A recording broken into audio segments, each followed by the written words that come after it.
Shabbat Shalom à tous. Je salue donc nos frères et sœurs du Canada, des USA, en France, en Suisse, donc Sainte-Lucie.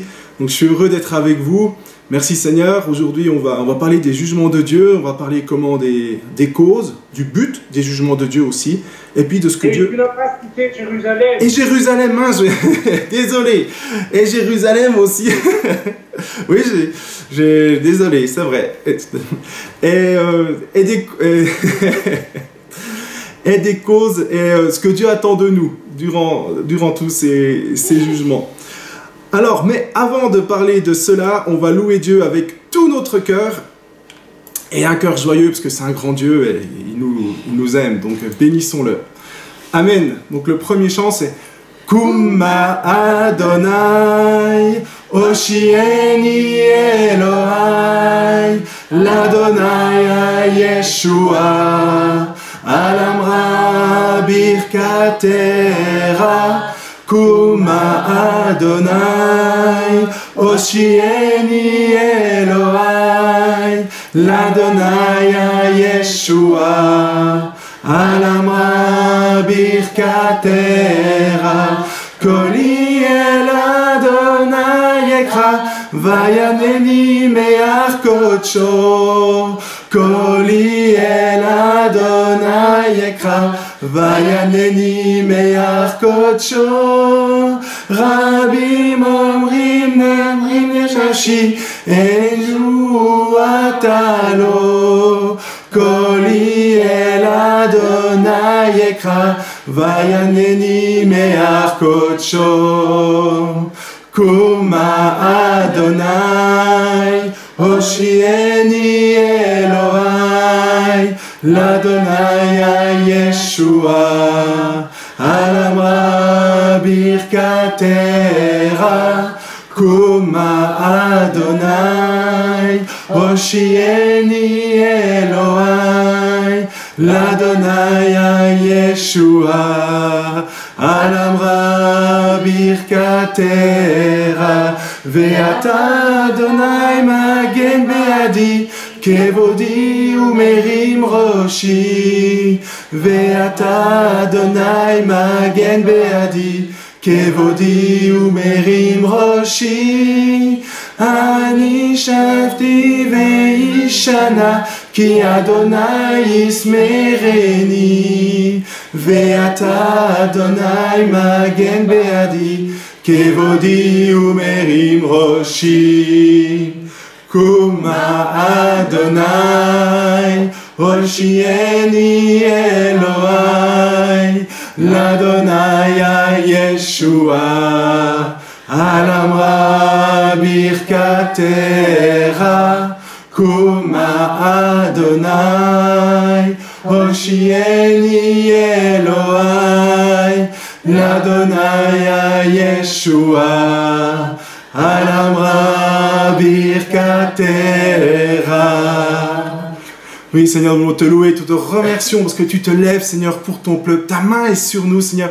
Te remercions pour tous tes bienfaits, tes merveilles que nous accordes chaque jour. Je te remercie parce que tu te lèves aussi pour ton peuple en Israël. À travers toutes les épreuves qu'il vit, Seigneur, nous savons et nous voyons ta main agir, Seigneur. Israël, tu aimes ton peuple Israël, Seigneur, et nous te bénissons pour ta main qui agit, Seigneur, sur ton peuple à travers ce qu'ils vivent de difficile. Sois glorieux, sois glorifié, Seigneur, car tu es glorieux. Sois glorifié encore plus, Père éternel, notre Dieu, dans le nom de Jésus-Christ. Amen. Il est un homme dans la gloire, c'est Jésus de Nazareth.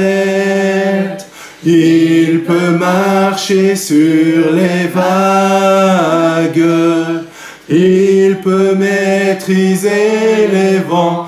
Alléluia.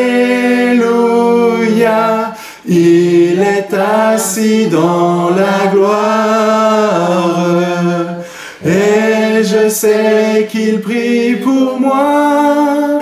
Il est là auprès du Père, et bientôt il reviendra.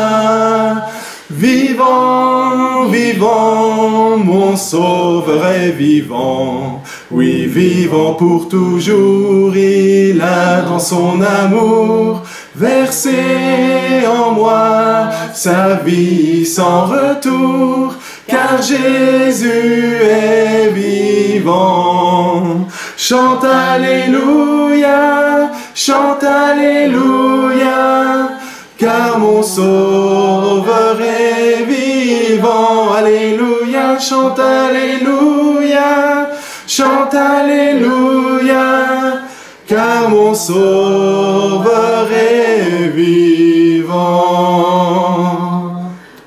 Amen. Tu es vivant, Seigneur. Tu es glorieux, tu es majestueux, tu es merveilleux, Seigneur. Tu vas venir bientôt manifester ta gloire sur le monde. Amen. Merci, Seigneur, parce que tu prépares toutes ces choses. Oh Seigneur, merci parce que tu veux encore toucher les cœurs. Tu veux encore toucher ton peuple aussi, le ramener à toi. Je te bénis pour la sagesse que tu déploies, pour l'amour que tu déploies sur ton peuple aussi. Oh merci, Seigneur, pour tout ce que tu veux faire en Israël, Seigneur. Sois béni, mon Dieu. Amen. Amen. Oh Seigneur, je te loue, je te bénis en ce jour magnifique, Seigneur. Et tu m'as rappelé cette belle expérience que j'ai eue l'autre jour où mon âme était blessée, tellement blessée, parce que nous vivons ici.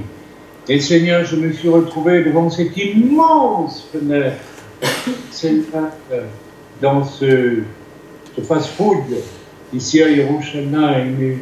Le ciel est ici bleu et les nuages qui couraient dans le ciel avaient l'air si joyeux en roulant les uns sur les autres. Et tu m'as dit, regarde le ciel. Et Seigneur, tu m'as rappelé que la couleur bleu et blanc est celle de notre drapeau. Et que notre drapeau a un hymne qui s'appelle Hatikva, l'espoir. Et tu m'as dit, regarde au ciel parce que ton Hatikva est proche. Et je crois que tu es en train de me dire que tu viens bientôt me chercher. Seigneur, j'ai cru que peut-être ma dernière heure allait venir, mais aujourd'hui, je crois que tu viens tous me chercher.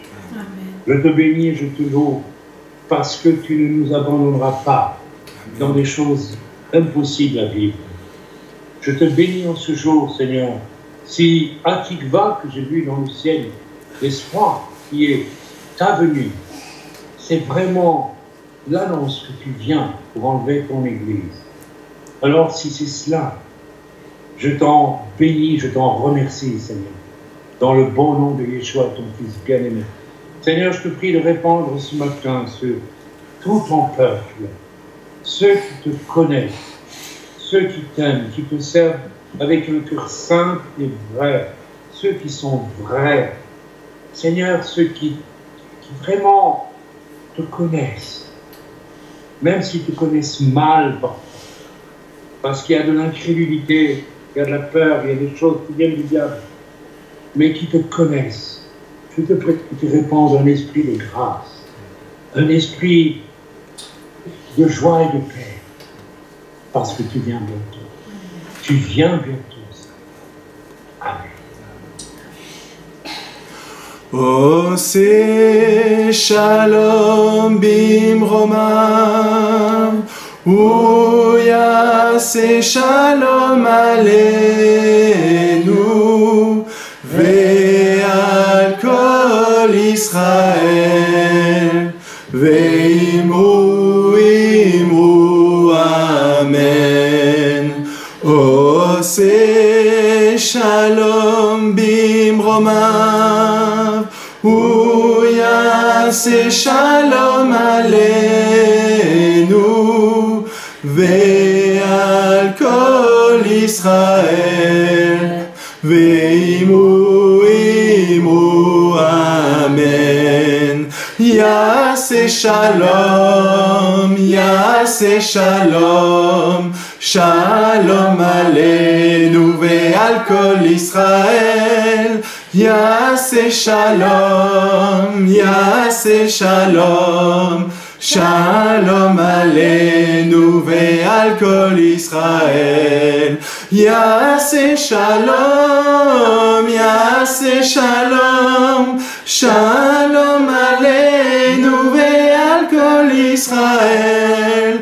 Yaseh Shalom, Yaseh Shalom, Shalom Aleinu ve'al kol Israël. Yaseh Shalom, Yaseh Shalom, Shalom Aleinu ve'al kol Israël. Ésaïe 36, et nous savons tous ce que c'est qu'Ésaïe 36. C'est l'esprit d'intimidation du Rabshakeh. Soyez bénis. Je te rends la parole. Hein. Donc, si vous avez quelque chose, n'hésitez pas, ouvrez votre micro, dites, j'ai quelque chose à dire. Allez-y. C'est comme ça, un culte de louange, d'adoration. C'est dans l'esprit. Hein. Je ne serai pas le seul. Amen. Vas-y bien. Amen. Ben alors, on va continuer de louer. Je vous mets le chant, donc. C'est magnifique est le Seigneur. Magnifique est le Seigneur, tout mon cœur pour chanter Dieu. Magnifique est le Seigneur, Alléluia, Alléluia. Que puissance, honneur et gloire reviennent au Dieu trois fois saint, maintenant et à jamais. Alléluia, Alléluia. Ah oui, Seigneur, nous te bénissons, Seigneur, parce que tu es un Dieu de victoire, Seigneur, qui donne la victoire à ton peuple, Seigneur, qui le débarrasse de ses ennemis, Seigneur, mais qui est juste, Seigneur. Oui, je te bénis, Seigneur, car depuis 3500 ans, tu n'as pas abandonné ton peuple Israël, et ce n'est pas demain la veille que tu vas l'abandonner, Seigneur, car tu continueras, tu es fidèle, Seigneur, tu es un Dieu fidèle. Tu l'as dit d'ailleurs que si nous sommes infidèles, toi tu restes fidèle, car tu ne peux te renier. Tu aimes ton peuple, et nous te bénissons pour ce que tu agis pour Israël maintenant et dans les temps futurs qui viennent. Sois glorifié, béni, Père Céleste, dans le nom de Jésus-Christ. Amen. Adonai kavod melech amlarim shemesh daka umarpeh birknafera. Tu es le Dieu de gloire, tu es le roi des rois, tu es le soleil de justice, sous tes ailes est la guérison.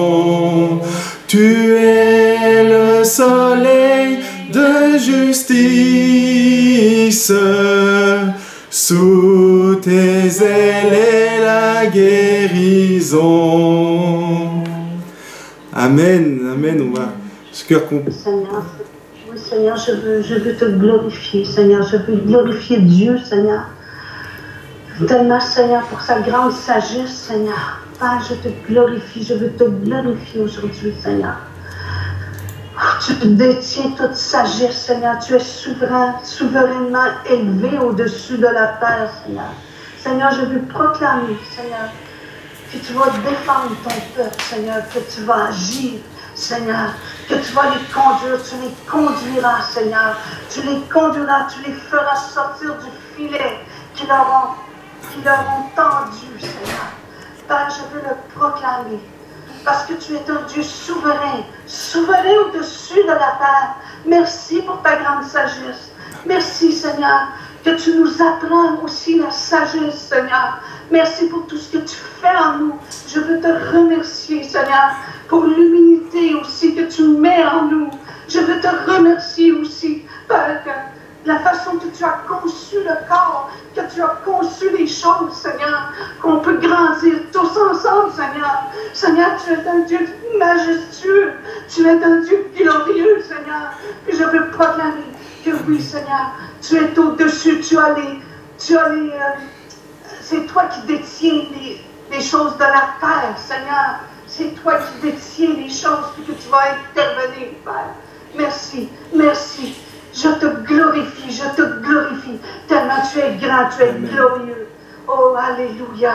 Merci, Merci qu'on puisse être témoin de ta sagesse, qu'on puisse être témoin de quel Dieu tu es, Seigneur. Je t'en remercie, Père. Alléluia. Merci, Jésus. Oui, Père éternel, moi aussi, je te rends grâce vraiment pour tout ce que tu fais dans nos vies, pour tout ce que tu fais pour Israël aussi, Seigneur, pour ton pays, pour ton héritage. Oh, merci, Seigneur, parce que tu es un Dieu d'amour, Seigneur. Tu aimes ton pays, tu aimes Israël, tu aimes ton héritage, tu aimes aussi l'Église, Seigneur. Et je te rends grâce vraiment pour tout ce que tu fais dans nos vies, Seigneur, à chaque instant, à chaque seconde, pour ta miséricorde aussi, Seigneur. Parce que tu nous ramènes à toi, Seigneur. À chaque fois qu'on s'égare, tu nous ramènes, Seigneur. Et on ne peut pas assez te dire merci, Seigneur. Les mots sont trop faibles, beaucoup trop faibles, Seigneur. Mais toi, tu connais nos cœurs, Seigneur. Et je te rends grâce vraiment pour tout ce que tu fais dans nos vies. Merci, Seigneur, pour l'unité, Seigneur. Merci pour tout ça. À chaque fois que tu nous reprends, Seigneur. Merci, Seigneur, parce que tu veilles, Seigneur. Tu es là pour veiller sur chacun d'entre nous, mais sur ton pays aussi, Seigneur. Et je te rends grâce, Seigneur, vraiment, parce que tu es là sur Israël. Et c'est ta volonté qui va s'accomplir à son sujet, comme pour l'Église. Je te rends grâce, Seigneur, parce que tu es un Dieu merveilleux. Tu es un Dieu, tu es tout puissant. Tu es El Shaddai, le Dieu tout puissant, Seigneur. Et je te rends grâce, Seigneur. Je te rends grâce. Je te loue de tout mon cœur, Père éternel. Amen. Amen. Merci, on va rentrer dans le message. Et justement, on va parler comment des jugements de Dieu. Alors, ces jugements de Dieu, c'est peut-être un peu évident à dire, mais ils sont justes. Parce que des fois, on peut entendre des gens dire « Oui, mais je ne comprends pas. » Mais le jugement de Dieu est juste. C'est pas parce que tu ne comprends pas. Et même quand ça paraît horrible, qu'il y a des morts, il faut voir une chose dans la Bible, dans le livre d'Ézéchiel, au chapitre 18, au verset 4. Je vais vous lire un verset qui est important. Ézéchiel nous dit, enfin Dieu dit ici, à travers Ézéchiel, « Voici, toutes les âmes sont à moi, l'âme du Fils comme l'âme du Père, l'une et l'autre sont à moi, l'âme qui pêche, c'est celle qui mourra. » Et en fait, Dieu est libre de reprendre notre vie et de tout un chacun sur terre, chrétien, pas chrétien, juif, pas juif, n'importe qui, quand il le veut, comme il le veut. Il est libre et c'est quelque chose qui est important à ne pas oublier. Dieu fait ce qu'il veut. Alors, ces jugements se manifestent de plusieurs façons. Ça peut être des guerres, ça peut être des famines, ça peut être des épidémies, des horreurs, et des choses qui nous semblent parfois complètement injustes, qu'on ne comprend pas. Mais il faut voir aussi plus loin que ça, on va voir justement ces choses-là, et notamment déjà aussi, parce que des fois on est confronté à des gens autour de nous, non-chrétiens, qui nous disent « Mais pourquoi je ne comprends pas ?» etc. Et donc dans la Bible nous donne des réponses claires que nous devons reprendre, connaître quand même. La première chose, c'est dans Apocalypse 9, versets 20-21, où il y a tous les plus grands jugements de Dieu qui tombent. Et Apocalypse, chapitre 9, donc versets 20 et 21. Voilà les causes qui ont poussé Dieu à juger. Les autres hommes qui ne furent pas tués par ces fléaux ne se repentirent pas des œuvres de leurs mains. Ils ne cessèrent pas d'adorer les démons et les idoles d'or, d'argent, d'airain, de pierre et de bois, qui ne peuvent ni voir, ni entendre, ni marcher. Ils ne se repentirent pas de leur meurtre, ni de leur enchantement, ni de leur débauche, ni de leur vol. Donc on voit ici que les jugements, c'était une conséquence que Dieu les appelait aussi à se repentir, déjà de l'idolâtrie, première chose, toutes les idolâtries. Ensuite, l'autre élément, c'est les meurtres, les enchantements, donc tout ce qui est sorcellerie, magie. C'est concret, même si dans l'Occident, mais non, même si dans l'Occident on peut croire que c'est fini, non, c'est pas fini, ça existe bien. La débauche, là pour l'Occident, la débauche, c'est quelque chose de très fort quand même, ni de leur vol. Quand Raïm parlait tout à l'heure de Babylone et autres, qui est basé sur le commerce, mais c'est pas forcément un commerce très éthique, il y a quand même beaucoup de vols, de manigances, etc. Et Dieu haït cela. Nous avons un Dieu de la droiture, qui a fait un monde droit, il aime la droiture, et il ne supporte pas, ne veut pas ces choses impures. Alors, ici c'est quand même assez impressionnant de voir que dans la Bible, les gens n'ont pas voulu se repentir, parce qu'ils voulaient rester comme cela, c'était leur façon de vivre, la façon de vivre de certains, ils n'ont pas voulu se repentir ici. Mais ce n'est pas le but du message. En fait, la question qu'on doit se poser déjà, quel est le but de Dieu? Pourquoi Dieu permet ces jugements? Qu'est-ce qu'il veut dire? Je parle ici en général, il n'y a pas de cas particulier. C'est pour le en général. Pourquoi? Quels sont déjà pas le but, mais plutôt les buts de Dieu? Et on va en voir, à mon avis, c'est non exhaustif, mais certain. La version la plus simple qu'on peut dire, c'est ce qu'ont sorti les amis de Job. C'est-à-dire dans Job 4, versets 7 à 9, on va aller lire ce passage, Job chapitre 4, versets 7 à 9.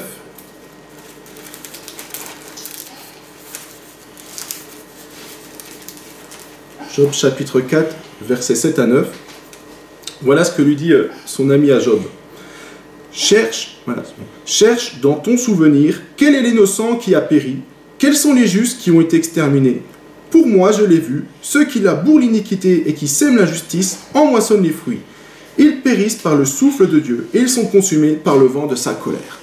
Or pour lui, c'est simple, il n'y a que les méchants qui sont jugés. Et puis les justes vivent. L'histoire de Job nous montre que c'est quand même pas tout à fait ça. Donc, ça fait partie des jugements de Dieu, mais c'est pas une réponse qu'on va dire complète, et on peut pas s'en satisfaire, parce que Job lui répond plus loin, et je crois que c'est intéressant, c'est intéressant de lire Job 21, chapitre 21, au verset 7 à 9. Pourquoi les méchants vivent-ils? Pourquoi les voit-on vieillir et accroître leur force? Leur postérité s'affermit avec eux et en leur présence. Leurs rejetons prospèrent sous leurs yeux. Dans leur maison règne la paix sans mélange de crainte. La verge de Dieu ne va pas les frapper. Et c'est vrai qu'on a tous vu des gens méchants réussir et autres. On peut le voir autour de nous. On peut le voir aussi malheureusement au niveau mondial. Je regrette les responsables du Hamas, pour citer qu'eux, sont milliardaires. Ceux qui sont au Qatar, en Turquie et autres, j'ai vu les choses sur Internet, ils sont milliardaires. C'est des gens... On se dit, mais... Oh, ah oui, ça surprend. Alors, Dieu, effectivement, dans ses jugements, punit les méchants, c'est vrai. Mais ça va plus loin. En fait, quel est le but? Le but de Dieu à travers ses jugements, et quand il frappe comme ça peut être n'importe quoi, un jugement de Dieu, ça peut être aussi un éboulement de terrain. Le but, c'est que Dieu veut que l'on se repente. Et ça, c'est important. On va voir, il y a un verset dans Ézéchiel 18, et qu'il faut, 18 verset 23. Je crois que c'est important de l'avoir tout le temps en tête quand quelque chose se passe comme ça. Le but de Dieu, c'est que, et il le dit, Ézéchiel 18, verset 23, « Ce que je désire, est-ce que le méchant meure? Dit le Seigneur, l'Éternel, n'est-ce pas qu'il change de conduite et qu'il vive ?» Dieu veut que les gens se repentent et qu'ils vivent. Il n'a aucun plaisir à permettre un jugement, le faire venir et de voir ces choses-là. Dieu veut que les gens se repentent. Et pour que ces gens se repentent, c'est Ésaïe qui nous donne la réponse. Dans Ésaïe chapitre 26, versets 8 à 11. Ésaïe chapitre 26, versets 8 à 11. Voilà ce que dit Dieu, pourquoi il envoie ces jugements et pourquoi nous aussi, chrétiens, on attend les jugements de Dieu. Pourquoi ils sont aussi importants? C'est pas rien, c'est marqué ça. Nous t'attendons, ô Éternel, sur la voie de tes jugements. Notre âme soupire après ton nom et après ton souvenir. Mon âme te désire pendant la nuit et mon esprit te cherche au-dedans de moi, car lorsque tes jugements s'exercent sur la terre, les habitants du monde apprennent la justice. Si l'on fait grâce aux méchants, il n'apprend pas la justice, il se livre au mal dans le pays de la droiture et il n'a point égard à la majesté de Dieu. Donc les jugements de Dieu, là c'est clair, sont faits pour inspirer aussi de la crainte aux méchants, les stopper. Alors certains certes périssent, mais pas tous, pas tous. Et Dieu veut que ceux qui restent se repentent. C'est la volonté de Dieu. Et ces jugements inspirent de la crainte, inspirent une crainte au fond de l'âme, au fond de l'être. Il y a quelque chose qui se passe, qui se dit, oula, il y a quelque chose, on le sent, quoi, quelque chose de Dieu. Et le but de tout cela, c'est que on puisse aussi avoir égard à la majesté de Dieu. Et qu'on arrête, les premières choses, qu'on arrête de souiller dans le pied de la droiture, qu'on arrête de pécher, et qu'on ait égard à la majesté de Dieu. Qu'on dise, oh là, attends, ça va plus, il y a quelque chose. Ça fait réfléchir. Ça fait vraiment réfléchir. Alors, face au jugement de Dieu, malheureusement, il y a plusieurs types de réactions. On va voir celle de Jésus, qu'est-ce qu'il nous enseigne, parce que c'est merveilleux. Mais moi, celle que je vois dans les médias, ce que je vois quand on peut discuter avec les gens, c'est une réaction charnelle qui est en fait d'expliquer. Par exemple, chercher des causes extérieures. Dire, il y a eu un éboulement de terrain, oui, c'est à cause de la pluie. Oui, ça c'est une cause extérieure. Pourquoi Dieu a-t-il permis l'éboulement de terrain? Vous savez, dans Amos 3, verset 6, il est quand même écrit un verset qu'on ne doit pas oublier non plus. Je vous lis Amos 3, verset 6. « Sonne-t-on de la trompette dans une ville, sans que le peuple soit dans l'épouvante? Arrive-t-il un malheur dans une ville, sans que l'Éternel en soit l'auteur? » Les jugements de Dieu viennent de Dieu, c'est lui qui les permet, qui en même ici qu'on est l'auteur. Donc, ça parle. Et souvent, les gens cherchent une cause extérieure.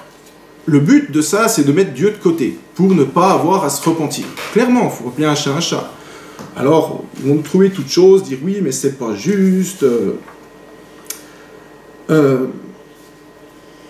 On n'a pas... Et ça, nous ne doit surtout pas tomber dans ce piège. On n'a pas à chercher à expliquer pourquoi et comment. De toute façon, vous avez vu, chaque fois qu'ils augmentent les normes de sécurité, il y a quand même quelque chose de pire qui arrive à passer. Donc Dieu... Je me permets de oui. t'interrompre que c'est valable pour tant de chrétiens.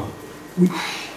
Quand Dieu intervient pour prévenir qu'ils font le mal, mais je ne l'ai pas fait exprès, ou bien je ne me suis pas rendu compte. C'était un mensonge. Il y a une habileté. La raison pour laquelle les gens dans l'Apocalypse ne se repentirent pas, c'est qu'ils ne voulaient pas se repentir. Et c'est dramatique quand on se rend compte que certains chrétiens disent être chrétiens et en fait ne veulent pas se repentir. Ils veulent garder la mauvaise habitude en l'excusant. Je n'en dis pas plus, mais ça va tout à fait dans ce registre. Et tant qu'on ne passe pas sincèrement et honnêtement par un aveu de son péché, c'est qu'on n'a pas envie de le quitter non plus. Comme les gens de l'Apocalypse sont tous. Je crois que c'est bien que j'ajoute ça, si tu permets. Continue. Amen, merci Raïm. Oui, et justement, donc on va voir maintenant comment a réagi Jésus. Parce qu'il y a eu des jugements aussi quand Jésus était sur la terre, et on va le voir dans Luc, chapitre 13, versets 1 à 4. Parce que là, ça nous concerne... Enfin, tout nous concerne, mais... Luc, chapitre 13, versets 1 à 4. Alors, en ce même temps, quelques personnes qui se trouvaient là racontaient à Jésus ce qui a été arrivé à des Galiléens dont Pilate avait mêlé le sang avec celui de leur sacrifice. Il leur répondit, « Croyez-vous que ces Galiléens aient été de plus grands pécheurs que tous les autres Galiléens, parce qu'ils ont souffert de la sorte? Non, je vous le dis, mais si vous ne vous repentez, vous périrez tous également. Ou bien, ces 18 personnes sur qui est tombée la tour de Siloé et qu'elle a tué, croyez-vous qu'elles aient été plus coupables que tous les autres habitants de Jérusalem? Non, je vous le dis, mais si vous ne vous repentez, vous périrez tous également. » Et donc, Jésus dit, oui, il y a des jugements qui tombent, c'est pas forcément des gens pires qui reçoivent, c'est des gens, c'est Dieu a décidé que c'était comme ça, mais c'est un appel à vous repentir. Et ce qu'a dit aussi Raïm, ce qu'il a ajouté, c'est Dieu vous appelle à vous repentir. Quand vous êtes repris, c'est pour vous repentir. Et là, il y a plusieurs solutions. Il y a plusieurs solutions. Où on fait l'autruche, où on fait semblant, où on fuit. Malheureusement, les gens fuient. Et donc, et là, Jésus aussi, il parle, vous allez périr tous également, pour moi, ça fait aussi allusion fortement à la seconde mort, quand il leur dit à ces Juifs, repentez-vous. Donc faisons attention. C'est un appel plus que cela à une vraie repentance, quoi.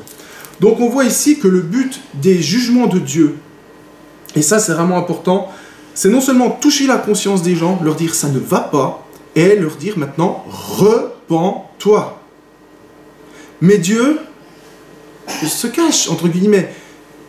Jésus ne vous apparaît pas pour vous le dire. Ou il va vous le dire via un serviteur, ou vous allez voir un malheur qui va tomber. Mais maintenant, le message est toujours le même. Et ça vous interpelle. Un jugement de Dieu est aussi un avertissement. Ce qui s'est passé en France, et c'est important, par exemple, ce jeune qui s'est fait tuer récemment, pourquoi c'est un avertissement de Dieu? Même dans les médias, j'ai vu, ils l'ont dit.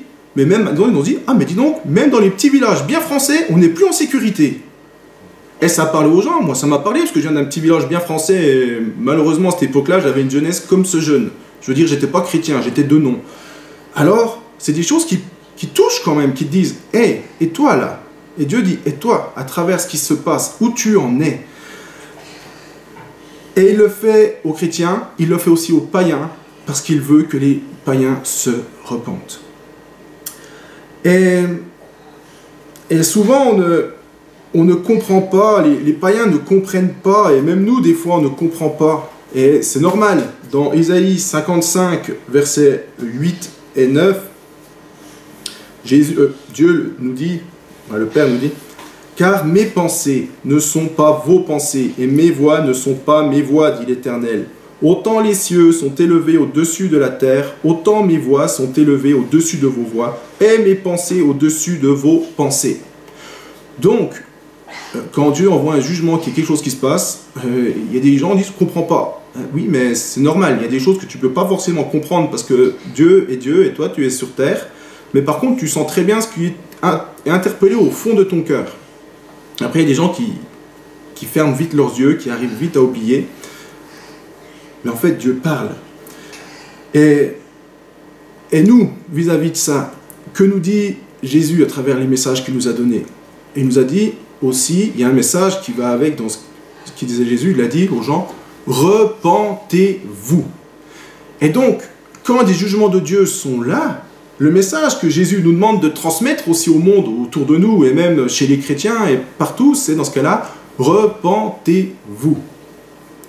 Je veux dire, Job, c'est vrai que lui, il n'avait pas péché comme l'ont accusé ses amis, mais enfin, c'est quand même pas souvent qu'on voit ça, et chez les païens, c'est pas le cas. Chez les chrétiens, ça peut arriver, mais quand même. Donc, je referme la parenthèse. Je crois que c'est important, et là, de rappeler au monde aussi, quand il y a ces jugements, parce que des fois, moi, j'ai déjà eu des réactions, oui, mais pourquoi Dieu permet la guerre, mais pourquoi il y a eu ci, pourquoi il y a eu ça? Écoute, Dieu te dit, à travers cela, repens-toi. Et c'est à nous aussi, chrétiens, de le dire. De le dire avec, ça n'empêche pas la compassion pour les gens qui souffrent, ça n'empêche pas de prier pour eux, on va voir la suite. Mais Dieu dit, repentez-vous. Et quand les jugements de Dieu s'abattent sur la terre comme maintenant, parce qu'il y a quand même des jugements qui arrivent et il y en a de plus en plus, nous allons voir dans Luc, versets 21, 25 à 28, ce que Dieu attend de nous. Luc 21, versets 25 à 28. Voilà, par exemple, dans les temps de la fin comme maintenant, on voit les jugements de Dieu s'activer, on va dire, de plus en plus. Il y aura des signes dans le ciel, dans la lune et dans les étoiles, et sur la terre. Il y aura de l'angoisse chez les nations qui ne sauront que faire, ça on le voit, au bruit de la mer et des flots. Les hommes rendant l'âme de terreur dans l'attente de ce qui surviendra pour la terre, car les puissances des cieux seront ébranlées. Alors on verra le Fils de l'homme venant sur une nuée avec puissance et une grande gloire. Quand ces choses commenceront à arriver, redressez-vous et levez vos têtes, parce que votre délivrance approche. Amen. Donc nous, il ne faut pas être terrorisé, au contraire. On voit en fait, c'est Jésus qui nous dit, je reviens. Donc redressez-vous, relevez la tête, et attendons avec joie notre Seigneur. Redressez-vous, relevons la tête. Voilà, donc c'est important, il faut garder l'espoir et regarder à Jésus. Autre chose que nous dit Jésus de ce qu'on doit faire durant ces temps de jugement. Si certes nous avons l'espoir et la joie de le voir revenir, il y a quand même plus loin. Toujours au Luc 21, chapitre 34 à 36, versets 34 à 36, il est dit, quand même Jésus nous avertit, et là, ouvrons bien l'oreille. Prenez garde à vous-même, de craindre que vos cœurs ne s'appesantissent par les excès du manger et du boire, et par les soucis de la vie, et que ce jour ne vienne sur vous à l'improviste. Car il viendra comme un filet sur tous ceux qui habitent sur la surface de la terre. Veillez donc et priez en tout temps, afin que vous ayez la force d'échapper à toutes ces choses qui arriveront, et de paraître debout devant le Fils de l'homme. Jésus nous dit déjà de veiller et de prier. Nous devons être actifs. Oui, il y a des jugements qui tombent, mais nous, ce n'est pas une raison pour dire « Oh là là, qu'est-ce qui se passe ?» et « Je me cache dans ma grotte ». Non, Dieu nous demande de veiller, de prier, de redresser la tête, parce qu'on voit les choses arrivent.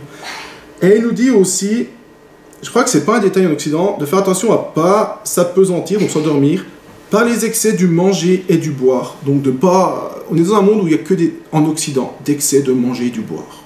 Et donc on doit quand même veiller à ça. Et l'autre chose qui marche aussi beaucoup, je trouve, pour l'Occident, est par les soucis de la vie. Dieu ne veut pas que nous soyons submergés de soucis. Ça, c'est du diable. Pourquoi ? Parce que les soucis vous coupent de votre communion avec Dieu, vous courez à gauche, vous courez à droite, vous passez plus de temps dans la prière, et vous devenez inefficace pour Dieu. Et c'est vrai que là, dernièrement, Ray nous avait recommandé les messages de Prince que j'ai écoutés, et lui, il prêche que Dieu nous veut libres. Mais je comprends parfaitement, Dieu veut nous veut libres pour qu'on soit libre de ses soucis, pour faire sa volonté. Et du moment qu'on se confie dans la grâce de Dieu pour nos tâches et autres, je l'ai expérimenté encore avant ces messages pour mon travail, eh ben, il y a un travail, une quantité de travail incroyable que Dieu permet de faire, merci Seigneur, et il nous permet d'être, entre guillemets, libres pour pouvoir prier et nous consacrer aux choses qu'il nous demande. Il y a des combats, parce que le diable vient en disant « mais t'as ça à faire, mais tu dois faire ci ». Et il vous en rajoute. Évidemment, quand vous les priez, il vous dit « t'as ton ménage ». Chose donc on peut faire plus tard, quoi. Et je crois que c'est un des points très importants pour nous en Occident. Maintenant, on sait que les jugements de Dieu sont là, etc. De ne surtout pas se laisser manger par cela, par tous ces excès. Et si les excès du manger et du boire, je pense pas qu'il y ait des gens qui aient des soucis là-dessus, mais les soucis, ça... on y évite. Et donc, je vous invite vraiment à ne pas vous laisser manger. D'ailleurs, la parabole des terrains dit « Ceux qui ne portent pas de fruits, c'est celle qui se fait étouffer par les soucis de ce monde de la vie, les chardons qui recouvrent. » Et donc, veillons. Veillons et prions pour ça. Et une fois qu'on est en communion avec Dieu sans ces soucis, hors de cela, qu'on est debout, parce que Dieu nous veut debout, il ne nous a pas dit « Je vous veux coucher, je vous veux assis », il nous veut debout, c'est-à-dire en action pour lui. Et bien l'action, c'est évangéliser. Jésus a dit quoi ? Repentez-vous. Donc évangélisons, témoignons autour de nous, prions, veillons et prions. C'est ce que nous demande le Seigneur, etc. Et évangélisons avec intelligence, évidemment que... Mais quand les gens nous parlent de ces malheurs, c'est en fait des occasions de parler de Dieu avec intelligence. Donc il faut être guidé par l'Esprit, mais prions. Et au verset... dans Luc 13, désolé, on navigue beaucoup dans Luc, mais ça se recoupe, tous ces morceaux. C'est au Luc chapitre 13, donc versets 1 à 4, c'est quand on a annoncé à Jésus les morts, et puis que Jésus a dit repentez-vous sans vous périr également. Juste après, et là c'est important de le comprendre, ça va avec, quand Dieu dit souvent deux choses qui suivent, c'est qu'il y a un lien entre elles. Jésus dit, il dit aussi cette parabole. Un homme avait un figuier planté dans sa vigne. Il vint pour y chercher du fruit. Il n'en trouva point. Alors il dit au vigneron, « Voilà 3 ans que je viens chercher du fruit à ce figuier, et je n'en trouve point. Coupe-le, pourquoi occupe-t-il de la terre inutilement ?» Le vigneron lui répondit, « Seigneur, laisse-le encore cette année. Je creuserai tout autour, et j'y mettrai du fumier. Peut-être à l'avenir donnera-t-il du fruit, sinon tu le couperas. » Et là, donc, le vigneron symbolise aussi l'Église, c'est nous. Et Dieu attend, il voit les gens tout autour de nous, etc. Et il dit, mais voilà, 3 années, ça peut symboliser aussi, je suis déjà venu lui parler plusieurs fois. Il ne se passe rien, cette personne ne veut pas. Et là, on voit que le vigneron, c'est aussi, il dit, attends, je vais encore en remettre une couche. Je vais prier. C'est pour, comme nous, si on disait, attends, je vais prier pour lui encore. Je vais retourner essayer de lui donner une Bible, faire quelque chose. Je vais mettre en fait du fumier, donc je vais aller lui dire, écoute, voilà le salut. Et après ben, s'il ne veut pas, tu le couperas, mais laisse encore une chance. Et voit aussi le rôle de l'Église dans la prière. Mais j'aime pas dire que la prière, parce qu'il y a aussi dans l'action. L'action qui va aussi de témoigner autour de nous et où Dieu nous le dit. Et dans ce cas-là, ça peut aussi, je pense, reporter des jugements de Dieu. Ça peut reporter des jugements de Dieu. Si Dieu nous voit en train de prier et d'agir, ben il va se dire, mais attends, ceux-là à qui il parle là, je ne vais pas les juger. On va voir déjà comment ils réagissent. Et après, s'ils ne veulent pas, Dieu agira. Donc, on a une responsabilité autour de nous, dans notre village, on peut même dire jusqu'à l'échelle de notre pays, je ne sais pas dans quelle mesure, restons humbles, mais déjà autour de nous, dans notre famille, et ceux qui nous entourent, en priant pour eux et en leur témoignant, on reporte aussi des jugements. Et ça ne veut pas dire, je mets quand même un bémol, que Dieu ne va pas les juger, que Dieu ne va peut-être pas mettre des situations qui vont les faire réfléchir. Ça peut arriver aussi. Mais justement, parce que vous travaillez les cœurs dans la prière, parce que Dieu travaille leur cœur dans la prière, etc. Mais en tout cas, Dieu va les interpeller, et puis Dieu verra leur action. Alors, on va retourner dans Luc, j'ai déjà dit en fait, Luc 21, verset 34, on fait un peu une synthèse de tout ça, parce que ça part dans plusieurs morceaux, plusieurs parties, c'est que on est dans un monde où Dieu juge parce qu'il veut que les gens se repentent. Il y a des gens qui meurent parce que Dieu juge. C'est pas qu'ils soient plus méchants ou pires que les autres. C'est parce que Dieu l'a décidé ainsi. Et le but, c'est de parler à d'autres personnes pour qu'eux puissent se repentir. Maintenant, les gens acceptent ou n'acceptent pas parce que des fois, ils préfèrent garder leur péché, la débauche, l'idolâtrie, l'immoralité, le vol. Des gens disent à Dieu, je préfère ces choses à toi. Et Jésus leur dit, vous périrez tous également si vous continuez comme cela. Mais nous, chrétiens, devant ça, nous devons leur dire, mais attendez, repentez-vous, prions pour eux, et surtout, ne nous laissons pas apitoyer avec les gens du monde, c'est pas dire ne pas avoir compassion, mais on doit relever la tête, dire, voilà, Jésus revient, merci Seigneur, ça nous donne de la joie, et puis, aussi, veillons et prions, parce que les soucis de ce monde viennent, il y en a de plus en plus, mais je vois, et Dieu donne la victoire sur les soucis. Il nous permet de les vaincre. Je ne sais pas comment il le fait, mais le but du diable va être de nous enfermer dans des soucis, même dans des excès du manger, du boire pour qu'on s'endorme. Et nous devons veiller. Veiller à ne pas nous laisser enfermer et à continuer d'évangéliser et de témoigner. Donc voilà, c'était ce que je voulais vous apporter. C'est un peu court, mais j'ai à cœur Voilà, ce que j'avais, c'est qu'on puisse prier.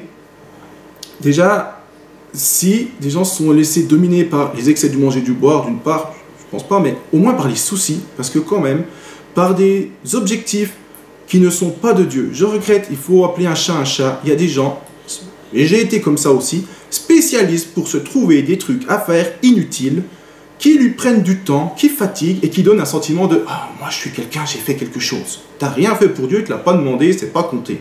Tu as perdu ton temps.